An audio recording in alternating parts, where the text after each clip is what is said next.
Polícia? Sim, polícia militar. Oi? Alô, pode falar. O meu marido tava me espancando. Quem? O meu marido. Seu marido? Eu consegui correr e deixar meus 2 filhos ali. Ele tá ameaçando com minha mãe. Por favor, eu preciso de ajuda. O meu namorado tá me agredindo.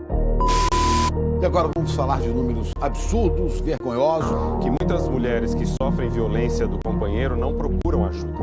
Os números do feminicídio. O 180 recebeu informações sobre a morte de 3.100 mulheres Dentro da casa da vítima. Feminicídio.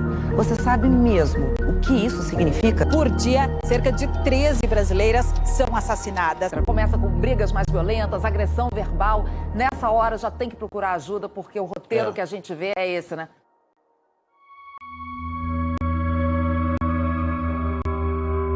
Feminicídio é um termo de crime de ódio baseado no gênero, amplamente definido como assassinato de mulheres.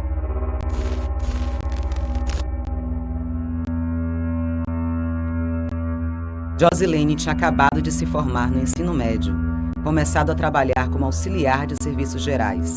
Cheia de vida, foi morta a facadas pelo marido, com quem estava casada há 13 anos, na casa em que moravam, em Fazenda Grande do Retiro. Era muito comum ela conversar da cozinha e minha mãe da cozinha daqui da minha casa responder. Dava para ouvir o que acontecia de uma cozinha para outra. E aí eu escutei quando ela veio pra cozinha e gritou que eu nunca te traí, pare com isso que eu nunca te traí. E como minha mãe estava conversando no quarto que fica no primeiro andar, eu disse pra minha mãe, mãe, baixa o volume, que eu acho que a minha tia tá brigando com meu tio. Aí eu coloquei o ouvido na parede para saber o que estava acontecendo, para ouvir o que estava acontecendo na cozinha. E aí ela falava, pare com isso, eu nunca te traí, Marcos. Aí eu falei, mãe, minha tia tá brigando com meu tio, vamos lá ver o que tá acontecendo. Nesse exato momento foi tudo muito rápido. Nesse exato momento meu primo chegou na porta. Tia, batendo na porta, tia, corre, socorro, meu pai tá matando minha mãe. Josilene Galdino foi morta a facadas pelo marido em outubro de 2015. No momento que ele disse isso, a única coisa que a gente pensava é, bateu. A gente nunca ia imaginar que ele chegasse a agredir ela, a tirar sangue, a tirar a vida. E aí foi uma correria, veste uma blusa daqui, como já estava todo mundo recolhido, veste uma blusa daqui, vamos lá ver o que está acontecendo. E aí a gente abriu o portão, quando a gente abriu o portão, que olhou para ele estava só de short com os pés sujos de sangue. E aí eu pensei assim, nossa, no mínimo desfigurou. O pensamento da gente era isso, no mínimo desfigurou. Eu, meu pai e Leandro, a gente correu para a casa dela, né? E a casa já estava aberta quando a gente chegou na casa. E eu atrás de Leandro, a gente viu as mãos de sangue na parede. A parede branca com as mãos de sangue na parede. E quando a gente entrou no corredor, parou um atrás do outro. Ela estava sentada no chão, na porta da cozinha, já toda ensanguentada.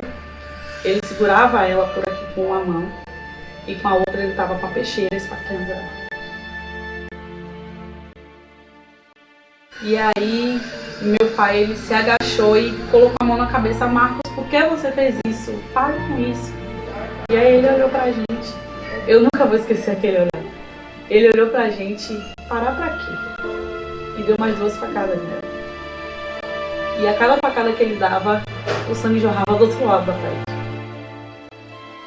Aí eu corri, minha mãe não teve coragem de entrar. E eu acho que foi bom até. Acho que Deus ajudou ela, porque ela tem um esforço nenhum pra minha mãe. E se minha mãe tivesse visto aquela cena, eu acho que minha mãe estaria traumatizada por mim. Minha mãe já é traumatizada.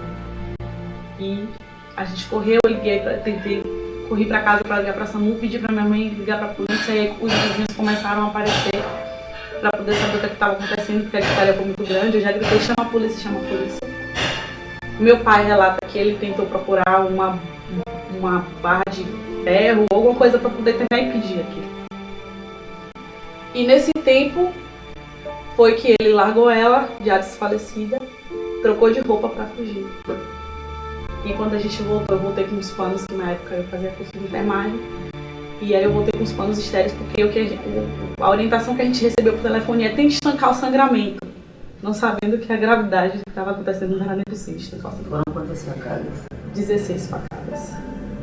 2 no coração uma na barriga, uma no braço, uma na mão, 2 nas costas, uma na coxa, e o restante eu já não sei mais contar. E quando eu voltei com os panos para tentar ajudar ela de alguma forma, ele já estava do lado de fora fumando cigarro para mentir. E aí eu perguntei, tio, cadê a minha tia? Deixa eu entrar para socorrer ela. Ele olhou para mim e disse, já era. Eu falei, eu quero entrar, me deixa entrar. E aí meu pai, Leandro, me segurava do lado de fora. E eu disse, eu quero entrar. Ele, se você entrar, você vai ter o mesmo destino que eu. E aí o pessoal, quando percebeu o que é que estava acontecendo ali, que a gente dizia, né? Meu pai gritava, por que você matou ela? O pessoal veio com o pé no portão para poder tentar linchar ele. Só que o instinto de meu pai foi não deixar que matassem ele, porque quando a população lixa, a população não alisa, né? E aí meu pai queria que ele pagasse pelo que ele tinha feito. Então meu pai e Leandro protegeram ele para que a população não pegasse. E eu entrei dentro da casa para ver como ela estava. Quando eu entrei, ela estava com metade do corpo para dentro do quarto e metade do corpo do lado de fora, o corredor completamente lavado de sangue. Ela estava com a blusa tomara que caia, então com o movimento que eu fiz para tirar ela do quarto, a blusa desceu. E ela ainda estava viva, porque ela tentava respirar e cada respirada que ela dava saia sangue pelas costas. E aí eu puxava ela, a única coisa que eu tinha na mão era 2 panos. Para uma quantidade imensa de sangue. A única coisa que eu pude fazer foi pegar o pano que eu tinha e tentar, de alguma forma, fazer com que ela respirasse melhor. Então eu tirei o sangue do rosto dela e ela tentava levantar de encontro ao meu braço. Ela tentava levantar. E aí a mão dela estava lascada. Da faca que ela tentou sair. A mão e o braço. E a faca entrou e atravessou. E a cada força que ela fazia, tentando respirar, o sangue descia, saía pelas costas e descia pela frente. A violência, ela não é só física, ela é emocional, ela é financeira. Ela vem antes da física, você começa a ser agredido antes. Então, se a pessoa se ama, a mulher se ama, ela vai saber que aquilo para ela não vale a pena. Que ela se ame e que ela tenha coragem para denunciar. Porque por mais que você desacredite da justiça, ela ainda existe. A gente não pode perder a esperança, não pode perder a fé. Eu, antes de ser estudante de direito, eu penso pelo lado humano. Meu pensamento como humano é esse. Mas meu pensamento como estudante de direito é que isso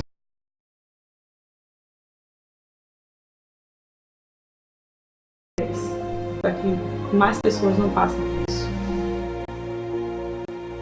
A Lei Maria da Penha foi definida legalmente em 2015 como assassinato de mulheres por motivos de desigualdade de gênero.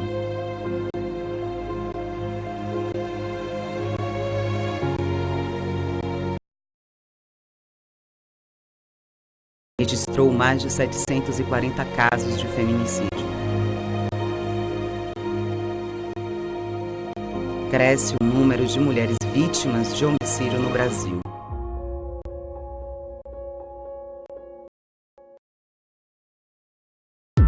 O que é feminicídio? É o assassinato de mulheres em contextos marcados pela desigualdade de gênero. O que diz a lei brasileira? No Brasil, é considerado crime hediondo desde 2015. Segundo o Código Penal, pode envolver violência doméstica e familiar e/ou menosprezo ou discriminação à condição de mulher.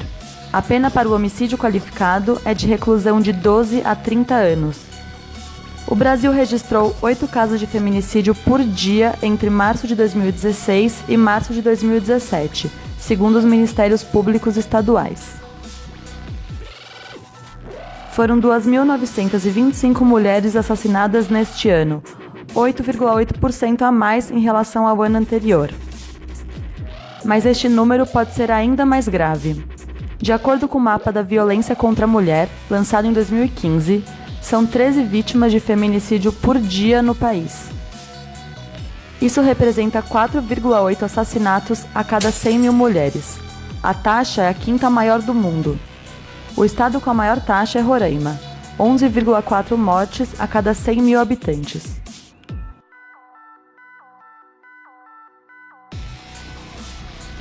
No período entre 1980 e 2013, 106 mil pessoas morreram apenas pela condição de ser mulher. Além disso, dados afirmam que a economia do Brasil perde 1 bilhão por ano devido às agressões sofridas pelas trabalhadoras dentro de suas casas. No caso das mulheres negras, o número de homicídios aumentou 54% em 10 anos, de 2003 a 2013. No mesmo período, o de mulheres brancas diminuiu 9,8%. Mais de 50% dos casos de feminicídio foram cometidos por familiares, sendo que em 33% o crime foi praticado pelo parceiro ou ex-parceiro.